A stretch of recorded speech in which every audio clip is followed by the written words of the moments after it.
welcome to Midnight Slumber. I am your host, Zach Miller. Join me as we take a journey through the alternate realities that take place after midnight.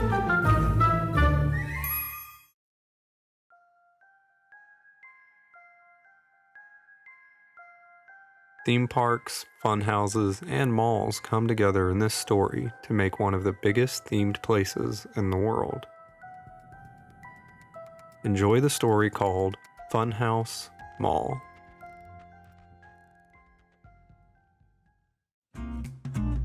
Loud live music is playing.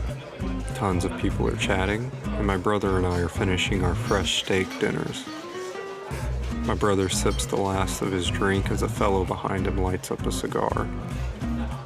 We are sitting at a dark oak table that is in the middle of this big room. The low-light decor allows people to relax as they discuss business.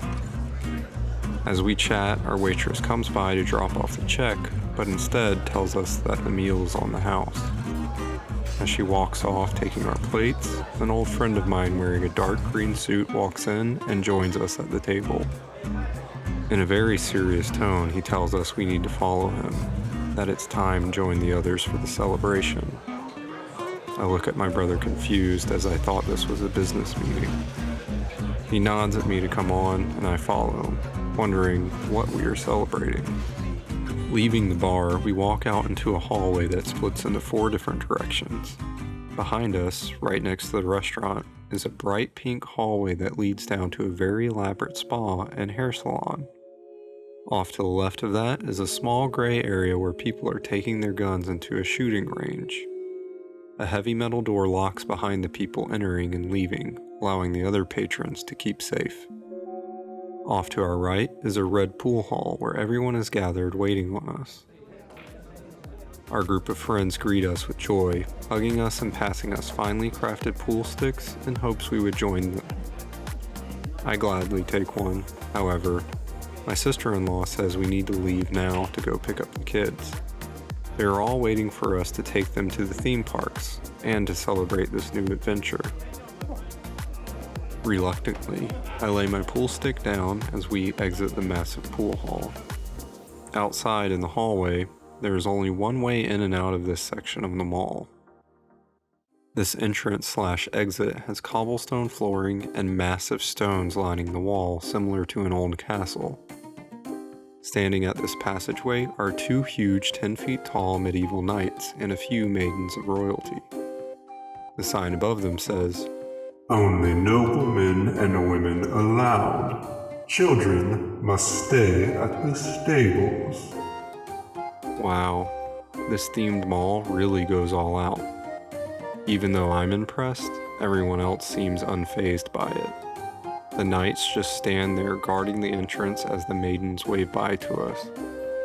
Now that we have exited the adults area, we head left towards the stables, which is just a section of the mall made only for kids.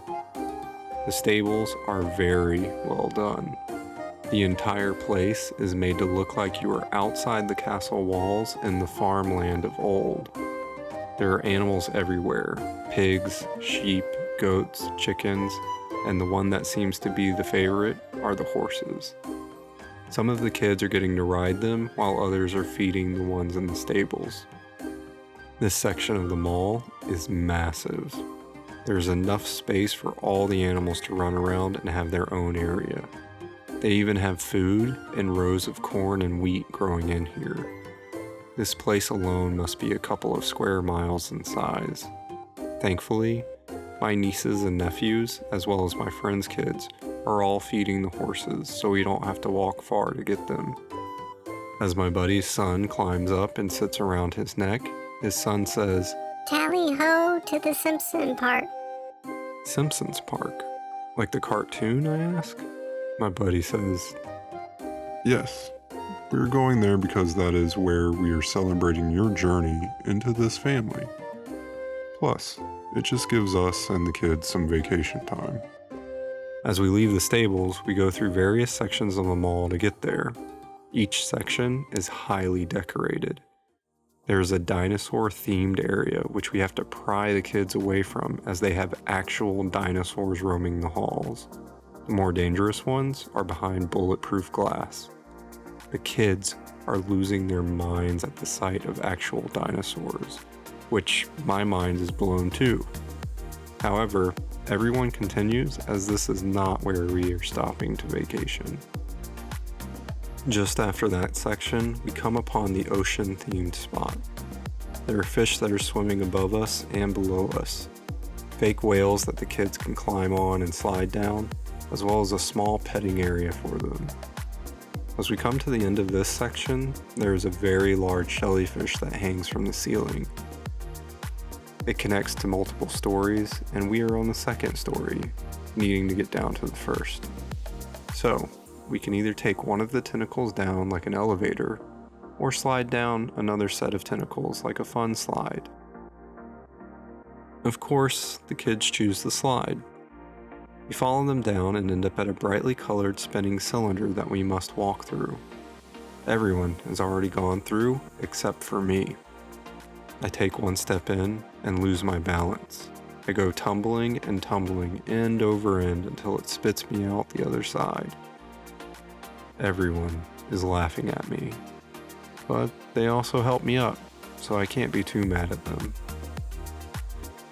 We are now in the main section of the mall. There is a massive interactive map that shows where we are in this crazy labyrinth of themes. The mall is 10 stories and branches off in all kinds of directions like a bloodshot eye. Looking at it causes me to get overwhelmed. My brother tells me not to worry about it, that he will lead the way. Right next to this map is a giant rock wall that spans the length of a football field and goes up a couple stories high. Around it is a pool with varying depths for the varying heights. Some sections of the pool are shallower than others, but rightly so. The deepest parts are under the tallest sections. People are climbing up and jumping off to fall back into this pool that surrounds the wall. We all decide to climb up and explore for a little bit, except none of the adults jump in as they don't want to get wet. I'm the only one who does jump in, and it probably wasn't the best idea. Climbing up the colorful wall is fun and easy to do, and the pool is nice and cool. The only problem with jumping in is now my shoes are wet. They squeak and squish as we leave, heading for our final destination.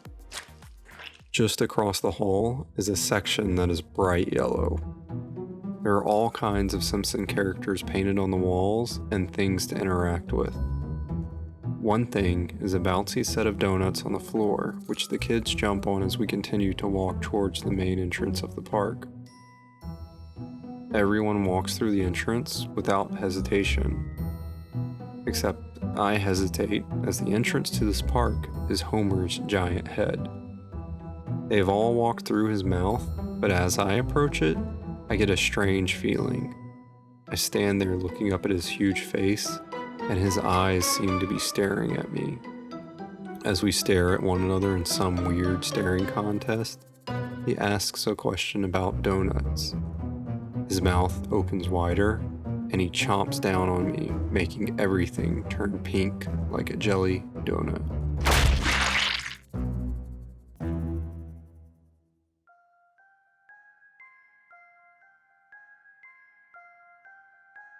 Outer space is mysterious and beautiful.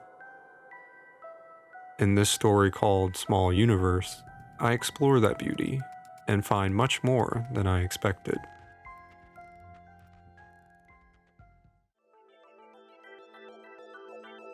I am laying on my soft metallic bed staring up at the clear night sky. The glass ceiling above me is crystal clear, allowing me to see the stars slowly move by in great detail. Wondering what time it is, I roll over to look at my clock, but it's not there. A clear glass wall showing more stars sits in its place.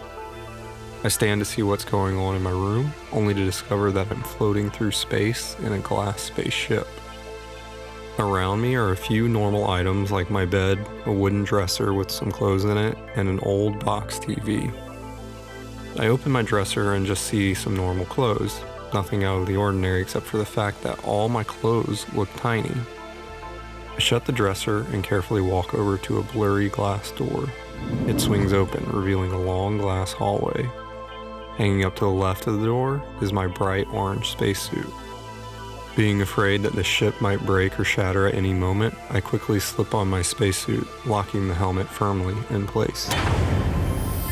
I can breathe a little better now. A sign etched on the ceiling points towards the control bay. My footsteps echo through the halls, and from the looks of it, I'm the only one on board.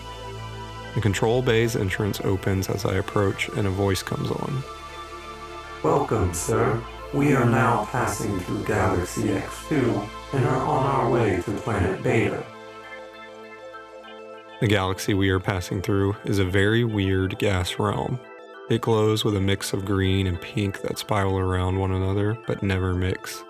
Small asteroids pass by, leaving behind pink, glittery streaks. Up ahead, a rocky purple and pink planet is quickly approaching. My ship slows, coming to a stop to look down upon the planet. The voice speaks again. We have reached planet Beta, sir. Would you like to land? I tell the computer no, that I would like to just watch and monitor the planet before I do so. The view of this planet is magnificent. Mountains shoot out from the ground like stalagmites in a cave. The water on this planet shines brilliantly with displays of purple. There seems to be no buildings or cities and no sign of vegetation anywhere. There are tiny holes all over the ground. Something begins to slowly crawl out from these holes. A pink creature emerges and stands on 4 legs to look up in my direction.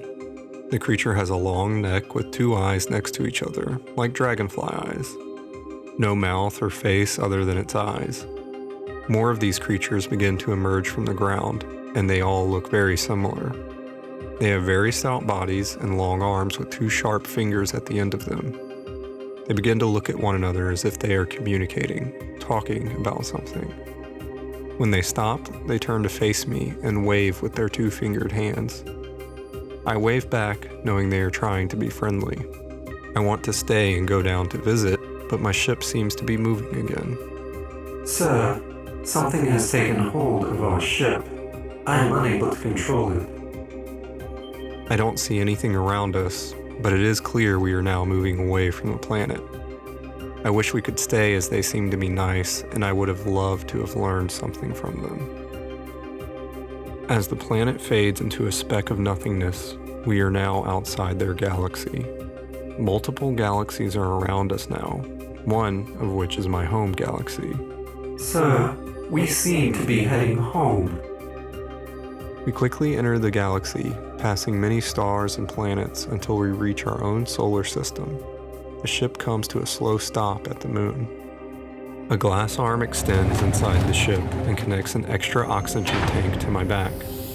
The ship slowly lands on the moon, and a glass staircase extends to the surface.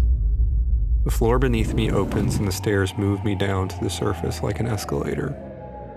The moon's surface is softer than I would have expected, and the view of the Earth is breathtaking. Excuse me, sir, but we have apparently been brought back to collect fuel and resources for our next journey. I stop admiring the view and turn to see a metal container filled with rocks of all colors and sizes. Some are no bigger than a dime, and others are the size of a football. Bright blues, gold, red, pink, green, silver, and even black-colored rocks fill this bin. I take out the bag connected to my hip and fill it with every color and size, not knowing what each color does, just knowing I need 3 of everything. There are no other ships or resource stations anywhere nearby. This must be the only one. Turning back to the ship, I feel everything start to get smaller. Sir, that seems to The ship shatters and the moon shrinks. All around me, everything is getting smaller. The Earth is now too small to see, and the only thing visible is the sun, and it's no bigger than a baseball. The whole solar system seems to slowly spin for a brief moment before being swallowed into a black hole. The black hole devours everything in existence except for me. I float in a void of nothing until a very dim light begins to appear. Now in front of my eyes lays a flickering signal of binary. The code that flashes in front of me is the code for our solar system. Now that the universe has been stripped away, I can see the codes to everything that we once knew and never would have known. I can rebuild all of existence, and I can even shape it to my liking. However, the sound of the abyss tearing jars me away from the code. Out from this nothingness comes a massive pink and purple worm, no doubt sent from planet Beta. It circles me with its sharp spines and opens its mouth wide, revealing layers upon layers of jagged teeth. It lunges at me, but instead of attacking me, it devours the digital code and exits back through the rip which it entered. The rip seals itself shut, and nothing but an empty abyss now lays before me. However, I have a fresh set of oxygen and a new determination. I will find that worm and rebuild the world that I once knew.